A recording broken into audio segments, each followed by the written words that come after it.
While our society attempts to reverse the years of reefer madness propaganda that have brainwashed the masses, a new study from scientists at the BC Center on Substance Abuse shows that daily cannabis use could delay at-risk youth from moving on to more dangerous drugs, like heroin. Now, this study was jointly funded by the American National Institutes of Health and the Canadian Institutes of Health Research, two federal agencies. So you can't claim there's any ulterior motives to funding this. And in fact, the Canadian Liberal government, which is legalizing cannabis this year, right now is treating cannabis legalization like they're about to start selling plutonium. And I'm going to get to more on that in a minute. But first, this is how scientists conducted the study. Researchers repeatedly interviewed 481 homeless young people in Vancouver's downtown core who had never injected any drugs and found over a decade of tracking this at-risk cohort that daily cannabis use was associated with a 34% decrease in the rate people started injecting drugs. Quote, "One common perception about cannabis is that it's a so-called gateway drug to other higher-risk drug use. However, our study found the opposite," said MJ Malloy, an infectious disease epidemiologist at the center and co-author of the study led by Hudson Redden. Quote, "For them, cannabis was a strategy that they used to try and manage their drug use, to try and detox from harder opioids or stimulants." Okay, so there are really two parts to this. The first part is that homeless youth who have never injected, who are daily cannabis users, are 34% less likely to start using harder drugs, meaning that cannabis is an anti-gateway drug. It's the opposite of everything that the propaganda has told you over the past 50 plus years. Now, the second part to this is that cannabis is being used as a substitute for opioids. So this is backed up by a different study. Another study by the BC Center on Substance Abuse tracked 122 people who consumed crack in and around Vancouver's downtown east side over a 3-year period, and found they reported using that drug less frequently when they opted to also consume cannabis. And there's even more research to back that up. Another recent study from the University of British Columbia and funded by licensed cannabis grower Tilray found more than half of the 271 medical marijuana patients interviewed said they use cannabis to help them get off heavier prescription drugs, with the largest percentage saying pot acts as a substitute painkiller for opioids. Now, this just adds to the mountain of research that has already looked into this. So, not only is cannabis not bad for you, but if you're somebody who's more prone to potentially using harder drugs, like a homeless youth, then if you're a daily cannabis user, you are less likely to start using those harder drugs. And on the opposite side of that, if you are an addict of opioids, for example, cannabis can be used as a substitute to help you get off of those harder drugs. But this isn't the story that you're going to hear in most mainstream news.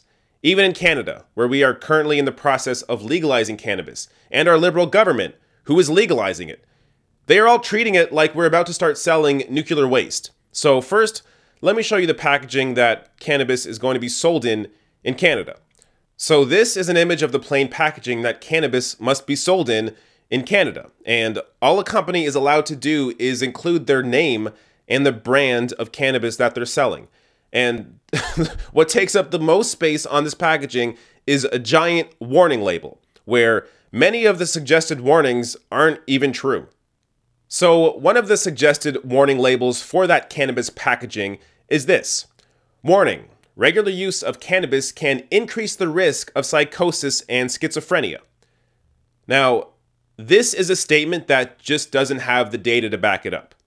So below the video, I linked to a Paste article that really dives into all the research that's been done on this. But I'm just going to pull out a couple quotes here to really help you understand how ridiculous of a warning label this is. So first, the FDA.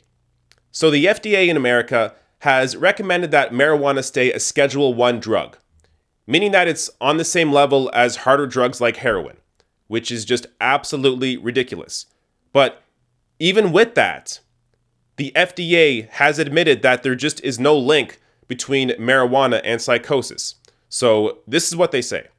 At present, the available data do not suggest a causative link between marijuana use and the development of psychosis, numerous large longitudinal studies show that subjects who used marijuana do not have a greater incidence of psychotic diagnosis compared to those who do not use marijuana. So this is just a classic case of correlation does not equal causation. Just because some people that smoke marijuana have developed psychosis doesn't mean that marijuana has caused that psychosis. So the rates of psychosis has not increased with the rates of marijuana use. So as marijuana use has increased over the years, the rates of people with schizophrenia has stayed the same. So here's a quote that really sums this up well. To quote conservative icon and National Review founder William F. Buckley, "The thunderers who tell us to stay the course on prohibition can always find one man or woman who, having taken marijuana, moved on to severe mental disorder. But that argument is on the order of saying that every rapist began by masturbating." So below the video, I linked to a Paste article that has more data on this, but the reason I pulled these two quotes out is because it shows you. When the FDA and a conservative icon are against the idea that cannabis use leads to psychosis, then you know there's nothing there. There is just no data to back up what the liberal government is now suggesting be a warning label on cannabis packaging. This is how they've treated cannabis legalization, like they're afraid of it. They are the ones that have chosen to legalize it, but they act like they are so scared of legalizing it. They should be spreading articles like this, showing the positive effects that cannabis use can have. So in this case, on at-risk youth, when using cannabis, they are less likely to use harder drugs. Why isn't this being spread by Justin Trudeau and the Liberal government? No, they rather sit back and pretend that we are about to do something crazy. So it's unbelievable. This is not how you fight. We already have the conservative government that is pushing back against this. We don't need the actual government that is legalizing it also afraid of cannabis. It just doesn't make any sense. Now, the reason I show you stories like this is because this is not going to be covered on a national scale. So you'll have articles in the Globe and Mail cover it, in newspapers cover it, but in terms of, CBC News, CTV News, any of the national broadcasters, the ones that have pushed the reefer madness propaganda for decades, they're not going to cover this story because it flies in the face of everything they've been telling us.